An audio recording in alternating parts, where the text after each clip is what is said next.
साथियों, ये सफ़ेद मूसली का पौधा है। ये दुर्लभ जड़ी बूटियां हैं और इन्हें बचाने का काम कर रहे हैं हमारे शहडोल ज़िले के कृषक, जो कि बहुत सारी चीज़ों की खेती कर रहे हैं, लेकिन विशेष तौर से जड़ी बूटियों को बचाने का प्रयास कर रहे हैं।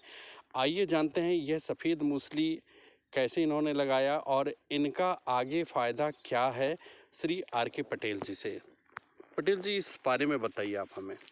किसान भाइयों सभी को राम राम। ये सफ़ेद मूसली के बारे में सर ने जानकारी हमसे जानना चाहा है। ये मैं आपसे बता दूं कि सफ़ेद मूसली ये पहले जंगलों में, काफ़ी अमरकंटक के जंगलों में हुआ करती थी, महुआ के पेड़ के नीचे, साल के नीचे। लेकिन इसका इतना दोहन हुआ है कि वहाँ पूरी ख़त्म हो गई है। और इसका व्यवसायीकरण कुछ समय में लोगों ने सब्सिडी लेने के लाने शासन से फ़ायदा लिया और इसको ख़त्म कर दिया और नहीं कर रहे हैं। हमने इसको बचाने का इसलिए प्रयास किया कि ये दुर्लभ प्रजातियां हैं, इसमें 175 प्रजातियां हैं, लेकिन क्लोरोफाइटम बोरबिलियरम और क्लोरोफाइटम टोबिरोजम दो ऐसी प्रजातियां हैं। इसमें गुण जो होते हैं वीरवर्धक, शक्तिवर्धक, कमजोरी, वीकनेस। इसमें मैं आपको बताऊँ, प्रैक्टिकल किया हुआ 64 का आदमी मैं हूँ। ये गोंद जैसा होता है और 60 साल का आदमी अगर इसका उपयोग करता है तो 40 साल के बराबर ताकत रखता है। सफ़ेद मूसली इतनी ताकतवर होती है। ये हर एक दवाई ये जो ताकत की है उसका उपयोग इसमें सभी वैद्य और कंपनी वाले इसका उपयोग करते हैं और काफ़ी महंगी जाती है। ये मतलब 1.5 से 3,000 रुपये तक केजी ये जाती है। पटेल जी, ये पूछना था कि आप अपने इस खेत में कौन कौन सी जड़ी बूटियों का उत्पादन कर रहे हैं। अभी मैंने सफ़ेद मूसली है, अश्वगंधा है, शतावरी है, क्वाँच है, गिलोय है, तीनों प्रकार की हल्दी है, आमा और श्यामा हल्दी जो काली हल्दी जिसको बोलते हैं, और पीली हल्दी जो पूरी दुनिया में सभी लोग दोनों टाइम उपयोग करते हैं। वो मसाले के भी उपयोग में आती है और औषधि के रूप में आती हैं। जो मतलब उसमें रासायनिक खाद का उपयोग न करें, वो गोबर की खाद से तैयार करें, तब उसका फ़ायदा होता है। और बहुत सारी ऐसी जड़ी बूटी हैं, जैसे ये क्वाँच है।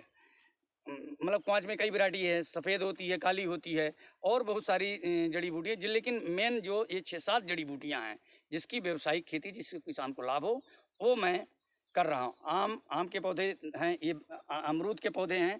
इसके बीच में जो गैप रहता है उसमें सफ़ेद मूसली है, अश्वगंधा है, शतावर है, क्वाँच है, गिलो है, ये सब लगा करके हम उपयोग करते हैं। और उसके बीच में ये अभी हल्दी लगी हुई है, अभी उगी नहीं है। ये 15 दिन में ये उग जाएगी। और इसके बीच बीच में गैप में जैसे ये पपीता है, जो खाली जगह लगा दीजिए पपीता, इसका अलग आपको आउटपुट मिलेगा।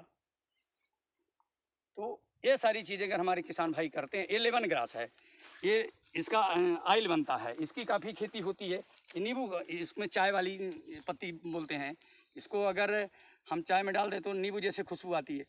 ये जो रियल साबुन बनती है ना सर, ये नींबू से नहीं बनती है, दिखाते हैं।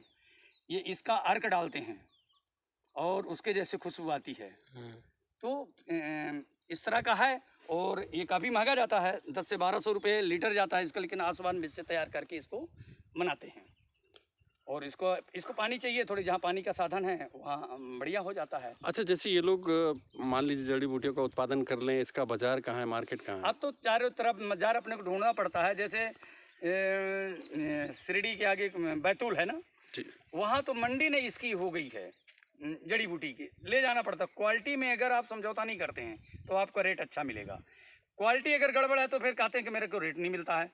हम तो क्वालिटी में समझौता नहीं करते हैं। तो मैं तो जितनी जड़ी बूटी अभी इकट्ठा तैयार करता हूँ, मेरा यहीं से जाता है। यहाँ से मैं दिल्ली तक पैकेट में भेजता हूँ, पोस्ट ऑफिस के द्वारा अभी भेजा हूँ आज से 3-4 दिन पहले। सफ़ेद मूसली, संगंधा, क्वाँच, गिलो। इस साल तो गिलो है। कोरोना में मैंने काफ़ी लोगों को मोटिवेशन करके और लाभ दिलाया हूँ। बहुत बहुत धन्यवाद पटेल साहब, आपने आयुर्वेदिक खेती और जड़ी बूटियों के बारे में बताया और इसका संरक्षण संवर्धन कर रहे हैं। ये बड़े गौरव की बात है। हमारी विलुप्त जड़ी बूटियाँ बची रहे और लोगों तक इसका लाभ मिलता रहे। बहुत बहुत धन्यवाद।